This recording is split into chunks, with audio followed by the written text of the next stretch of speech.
Morning student. आज हम देखेंगे प्रश्नावली 9.2। तो पहला क्वेश्चन चलिए देखते हैं। दिए गए चित्रों में ए बी समांतर सी डी तथा ई एफ एक तिर्यक रेखा है जो ए बी और सी डी को एच और जी पर क्या करती है, प्रतिच्छेदित करती है। तो एक्स और वाई का मान ज्ञात कीजिए। यहाँ पे चित्र में हम समझते हैं, यहाँ पे दो समांतर रेखाएं दी गई हैं ए बी सी डी। तो इन दोनों रेखाओं को एक तिर्यक रेखा है ई और एफ जो कि बिंदु जी और एच पर क्या करती है, प्रतिच्छेदित करती है यानी काटती है। और हमको क्या करना है, एक्स का वैल्यू और वाई का वैल्यू हमको निकालना है। ठीक है, तो सबसे पहले हम क्या करेंगे, जो भी प्रश्न में दिया हुआ है उसको सबसे पहले हम लिखेंगे, जिससे कि इस प्रश्न को हल करने में सरल हमको जाएगा। तो सबसे पहले जो दिया है उसको लिखते हैं। क्या दिया है, रेखा ए बी समांतर है सी डी के और ई एफ तिर्यक रेखा है जो रेखा ए बी और सी डी को क्या करती है, एच और जी पर क्या करती है, प्रतिच्छेदित करती है। ठीक है, अब हमको एक्स और वाई का वैल्यू चाहिए, तो हम कैसे निकालेंगे, देखिए यहां पर देखिए एक कोण दिया हुआ है 2x का, जो किसका मान है, सी जी ई का मान है। एंगल सी जी ई कितना दिया हुआ है, 2x दिया हुआ है। तो देखिए ये कोण और ये कोण शीर्षाभिमुख कोण है। शीर्षाभिमुख कोण यानी अपोजिट एंगल, जो कि क्या होते हैं, इक्वल होते हैं। अगर मैं इतना को ढक दूं तो ये जो एंगल बन रहा है, ये वाला और ये वाला एक दूसरे के क्या होते हैं, बराबर होते हैं। वैसे ही ये वाला एंगल इस वाले एंगल के बराबर होगा। तो देखो अभी हमको क्या दिया हुआ है, सी जी ई। तो जितना एंगल सी जी ई होगा उतना ही डी जी एच होगा, यानी ये भी 2x होगा। क्यों होगा, क्योंकि एक दूसरे के क्या है, शीर्षाभिमुख कोण है, अपोजिट एंगल है। तो यहाँ पे हम लिख सकते हैं, क्या लिख सकते हैं, एंगल ई जी सी या फिर सी जी ई। ठीक है, इसको हम अब जैसा चाहो वैसा लिख सकते हो। तो जैसे कि मैं यहाँ पे लिख देती हूँ, सी जी ई बराबर होगा किसके, डी जी एच के, एंगल डी जी एच के। कितना होगा ये, 2x होगा।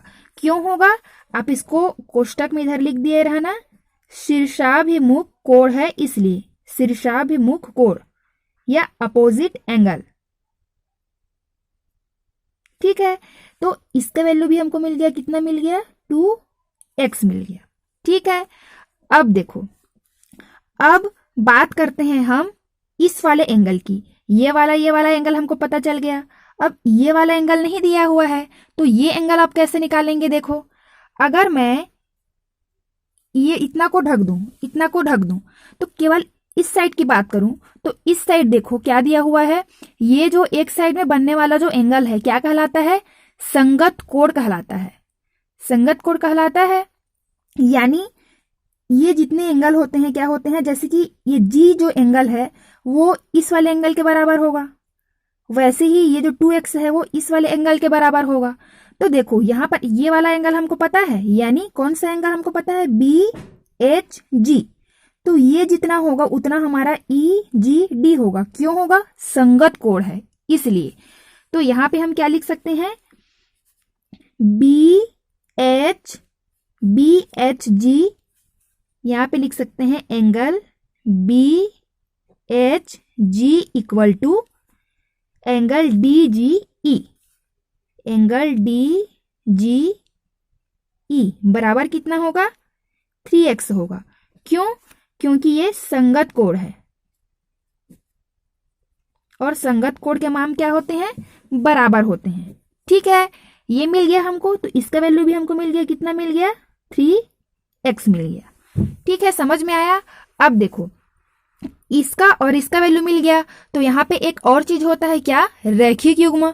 रैखिक युग्म कहने का मतलब अगर मैं इतना को ढक दूं तो ये जो ऊपर में बन रहा है, मतलब एक तिर्यक रेखा जो सी डी है उसको एक रेखा ई क्या है, काट रही है। तो यहाँ पर और यहाँ पर बनने वाले कोणों का योग एक्सवशियंस के बराबर होता है। ये होता है रैखिक युग्म अभिकरण से। तो यहाँ पर क्या होगा, इन दोनों एंगल को जोड़ेंगे तो एक्सवशियंस के बराबर होगा। तो इसको हम क्या लिख सकते हैं, यहाँ पर हम लिख सकते हैं angle angle C G E plus angle D G E. D G E कितना होगा ये? इन दोनों को जोड़ेंगे तो 180 के बराबर होगा। क्यों? रेखीय युग्म बना रहा है।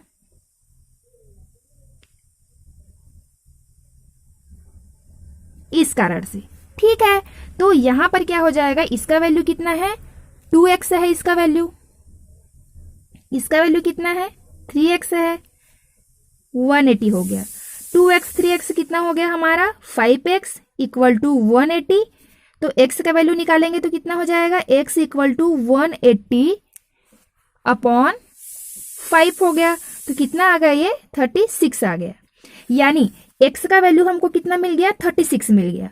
ठीक है, तो x का वैल्यू 36 मिल गया। तो जितने भी एंगल हमको मिले हैं, ये एंगल, ये एंगल, ये एंगल, इसमें हम क्या है, x का वैल्यू रख देंगे। लेकिन हमको क्या बोला है? ओनली x और y का वैल्यू ज्ञात करने के लिए बोला है। तो x का वैल्यू तो हमको मिल गया, 36 होगा। अब बच गया y का वैल्यू। तो y का वैल्यू कैसे निकालेंगे?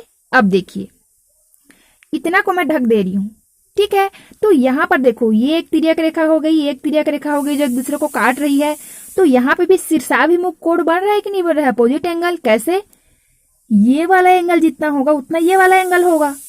वैसे ही सेम ये वाला एंगल जितना होता उतना ये वाला एंगल होता। क्यों? शीर्षाभिमुख कोण बन रहा है, अपोजिट एंगल। यहाँ पर क्या है? शीर्षाभिमुख कोण बन रहा है, मतलब ये जितना होगा उसके बराबर ये वाला एंगल होगा। यानी B H G equal to angle A H F, यानी ये दोनों एक दूसरे के क्या होंगे? इक्वल होंगे। तो यहां पर हम क्या लिख सकते हैं? बी जी एच का वैल्यू कितना है? 3x, और ए एच एफ का वैल्यू कितना है? y है। तो ये एक दूसरे के क्या होंगे? इक्वल होंगे। क्यों इक्वल होंगे? क्योंकि ये शीर्षाभिमुख कोण बना रहे हैं। तो इतना यहां पर हो गया। तो अब देखो, x का वैल्यू तो हमको पता है कितना है। x का वैल्यू 36 हमने निकाला है। तो यहाँ पर हम 36 को क्या कर देंगे? रख देंगे। तब यहाँ पर हमारा वैल्यू कितना निकल गया? y का 108 अंश निकल गया। देखो, x का वैल्यू निकल गया 36, y का वैल्यू निकल गया 18, है ना, मतलब 108। तो इस तरीके से x और y का वैल्यू निकल गया। देखते हैं प्रश्न क्रमांक पहला का दूसरा वाला चित्र। प्रश्न क्रमांक पहला में 3 क्वेश्चन दिए गए हैं। पहला जिसको हमने सॉल्व किया था, और ये दूसरा चित्र है। तो क्वेश्चन हमारा वही है, चित्र हमारा अलग है। तो ये हमारा दूसरा है। तो इसमें भी क्या है? 2 समांतर रेखाएं हैं, ए बी सी डी, और एक तिर्यक रेखा है ई और एफ, जो कि बिंदु जी और एच पर क्या है? इन दोनों रेखाओं को काटती है। बस इसमें एंगल अलग दिए गए हैं, और इसमें भी हमको क्या करना है? एक्स और वाई का वैल्यू निकालना है। तो देखिए, सॉल्व करने के बहुत सारे मेथड होते हैं, लेकिन सभी मेथड को अगर मैं आपको बता दूं तो आप कंफ्यूज हो जाओगे। इसीलिए मैं आप लोग को एक एक करके सबको सॉल्व करके दिखाती हूँ। जैसे कि देखो, यहाँ पर क्या दिया हुआ है? इसका वैल्यू दिया हुआ है 4x माइनस 23, इसका वैल्यू दिया हुआ है 3x। ठीक है, तो हमको x और y का वैल्यू किसी भी तरीके से निकालना है। तो देखो, यहाँ पर क्या दिया हुआ है? इसका वैल्यू दिया हुआ है। ठीक है, तो अब देखो, अभी हमने पहले क्वेश्चन में देखा था कि संगत कोण क्या होते हैं? बराबर होते हैं। तो कौन से संगत कोण? जैसे कि एक साइड बनने वाले कोण, जैसे कि अगर मैं इसको ढक दूं तो ये जो एक साइड बनने वाले कोण हैं, तो y जितना होगा उतना हमारा 3x होगा। ठीक, और ये वाला एंगल जितना होगा उतना ये वाला एंगल होगा। ठीक, और दूसरी बात देखो, एक ही तरफ मतलब एक ही ओर के अंदर में बनने वाले जो कोण होते हैं उनका योग 180 अंश के बराबर होता है। ठीक है, यानी इंटीरियर जो एंगल होते हैं एक ही साइड के बनने वाले, उनका योग करने से इसका और इसका मैं योग करूं तो 180 अंश के बराबर होगा। ठीक, ये कहलाते हैं एक ही ओर के अंतः कोण। तो इस तरीके से मैं इनको क्या है, इसमें x का वैल्यू निकाल सकती हूं। तो चलिए हम क्या करेंगे, यहाँ पर E G H plus B H G बराबर 180 अंश, क्योंकि ये और ये क्या होंगे? 180 अंश के बराबर होंगे। क्यों? क्योंकि एक ही साइड के बनने वाले अंदर वाले जो कोण हैं ये क्या होंगे? 180 अंश के बराबर होंगे। तो यहाँ पे मैं इसको लिख सकती हूँ, क्या लिख सकती हूँ कि A G H angle A G H plus angle B G H is equal to 180 अंश। क्यों 180 अंश होंगे? एक ही ओर के अंतः कोण है इसलिए। तो यहाँ पे आप लिख भी सकते हो एक ही ओर के बनने वाले अंतःकोण, यानी अंदर में बनने वाले कोण। ठीक है, तो इसका वैल्यू हमको पता है 4x माइनस 23, और इसका वैल्यू पता है कितना है 3x है। ये किसके बराबर होंगे, इनका सम 180 अंश के बराबर होगा। तो ये कितना हो गया, इसको ऐड करेंगे तो हो गया हमारा 7x, और ये जो 23 है उसको मैं उस साइड ले जाऊंगी तो 180 अंश प्लस 23 हो जाएगा। हो जाएगा कि नहीं हो जाएगा, है ना। इसको जब उधर ले जाऊंगी तो वो प्लस में चेंज हो जाएगा।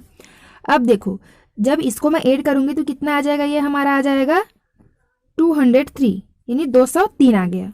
तो यहाँ पर x का वैल्यू निकालूंगी तो क्या हो जाएगा, 203/7, तो ये हमारा हो जाएगा 29। तो x का वैल्यू हमारा निकल गया, कितना 29 निकल गया। अब y का वैल्यू कैसे निकालेंगे, देखो इसका वैल्यू कैसे निकालेंगे, इसका वैल्यू x का वैल्यू तो हम निकाल चुके, अब हमको y का वैल्यू चाहिए। तो देखो यहाँ पर कैसे बनेगा ये। अब देखो, इसको मैं ढक दी तो ये एक ही तरफ के बनने वाले एंगल हो गए। तो अब देखो y का वैल्यू मैं कैसे निकालूंगी। अभी मैंने बताया था संगत कोण के बारे में कि ये जितना होगा उतना ये वाला होगा, बताया था। ये एक दूसरे के क्या होंगे, इक्वल होंगे, क्यों, संगत कोण हैं। तो y इक्वल टू 3x करके मैं y का वैल्यू निकाल सकती हूँ, क्योंकि 3x का वैल्यू तो पहले से हमको मिल गया है। तो चलिए निकालते हैं, यानी EGD बराबर G मतलब BHG। तो चलिए इसका वैल्यू निकालते हैं। इसको ऐसे भी लिख सकते हो DGE। तो चलिए लिखते हैं, एंगल DGE इक्वल होगा किसके, इसके, यानी BHG इक्वल होगा एक दूसरे का। ठीक है, इक्वल होगा। तो यहां पर क्यों इक्वल होगा, संगत कोण है। ठीक है, कॉरस्पॉन्डिंग एंगल जिसको बोलते हैं। तो अब देखो, इतना का वैल्यू कितना है, y है। इतना का वैल्यू कितना है, BHG का वैल्यू 3x है। तो x का वैल्यू तो हम अभी निकाले हैं, तो इसमें x का वैल्यू पुट कर देते हैं, रख देते हैं। तो यहाँ पर कितना निकल गया, ये हमारा 87 निकल गया। ठीक है, इसको मल्टी करोगे तो कितना आएगा, 87 आएगा। तो y का वैल्यू हमको निकल गया कितना, 87।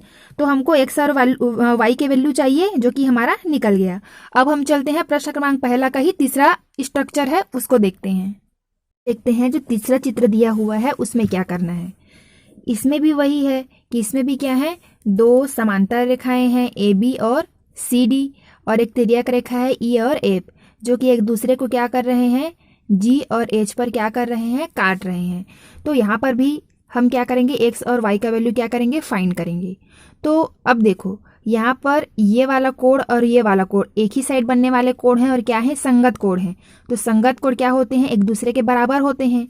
तो हम यहाँ पर क्या लिख सकते हैं, इतना बराबर इतना लिख सकते हैं, यानी एंगल DGE बराबर BHG लिख सकते हैं यहाँ पर। तो हम क्या लिखेंगे हल में, यहाँ पर लिखेंगे एंगल DGE बराबर क्या लिख सकते हैं, एंगल BHG लिख सकते हैं। क्यों लिख सकते हैं, क्योंकि यहाँ पर क्या बन रहा है, संगत कोण, कोरस्पॉन्डिंग एंगल। तो इतना एक दूसरे के बराबर होगा, तो ये हो जाएगा 2y plus 15 equal 3y minus 10 लिख सकते हैं। तो अब देखो, मैं क्या करती हूँ, 2y को उधर ले जाती हूँ और 10 को इधर ले आती हूँ। तो ये हो जाएगा 15 plus 10 equal 3y minus 2y। तो 3y माइनस 2y, तो ये हो जाएगा y, और ये दोनों कितना हो जाएंगे, 25 हो गया। तो y का वैल्यू हमको y का वैल्यू हमको मिल गया। अब हमको चाहिए x का वैल्यू। तो x का वैल्यू कैसे निकालेंगे, देखते हैं। देखो, यहाँ पर अगर मैं इतना को ढक दूं तो ये वाला जो एंगल बन रहा है, ये क्या है कि एक तिर्यक मतलब ये एक रेखा है, एक तिर्यक रेखा है। तो यहाँ पर और यहाँ पर बनने वाले जो कोण हैं उनको सम करने से कितना आता है, 180 अंश के बराबर होता है। क्यों, रेखीय युग्म बना रहे हैं। इतना और इतना को ऐड करेंगे तो 180 अंश के बराबर होगा, क्यों, रेखीय युग्म है। तो यहाँ पे क्या करेंगे, एंगल CGE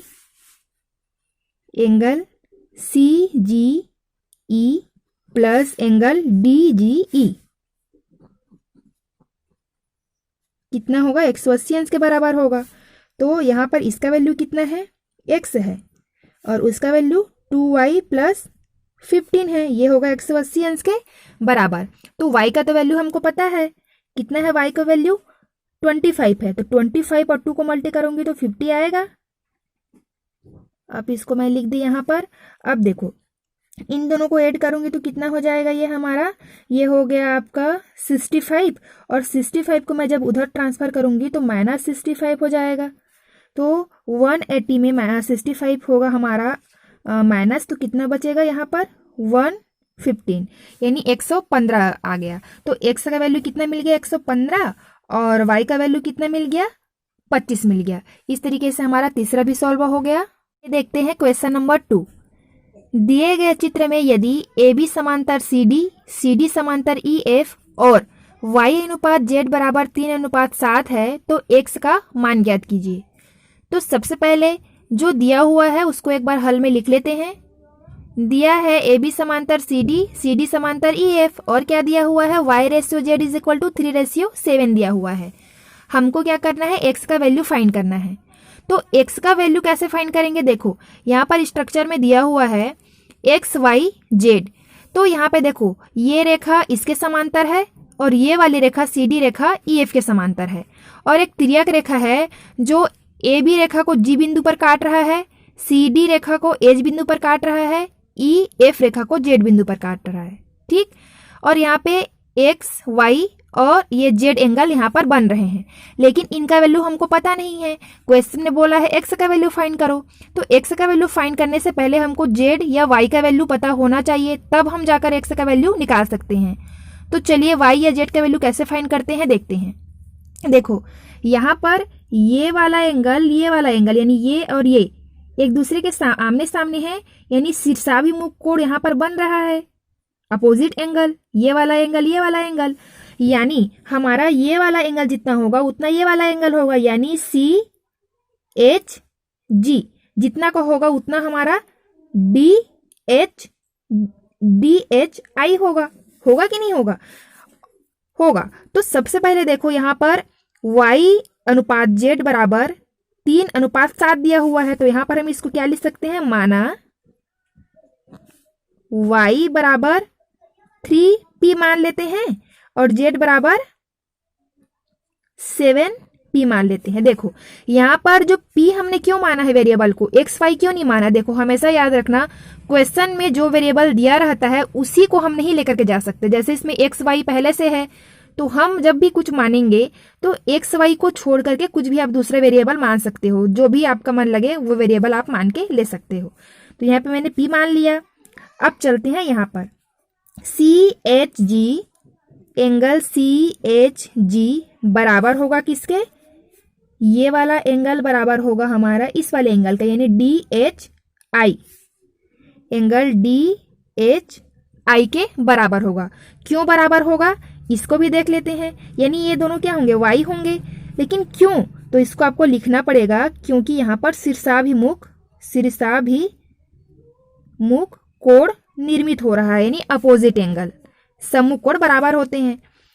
तो ये क्या हो गया y, और ये भी हमारा क्या हो गया y हो गया, तो इसको लिख लेते हैं यहाँ पर y हो गया।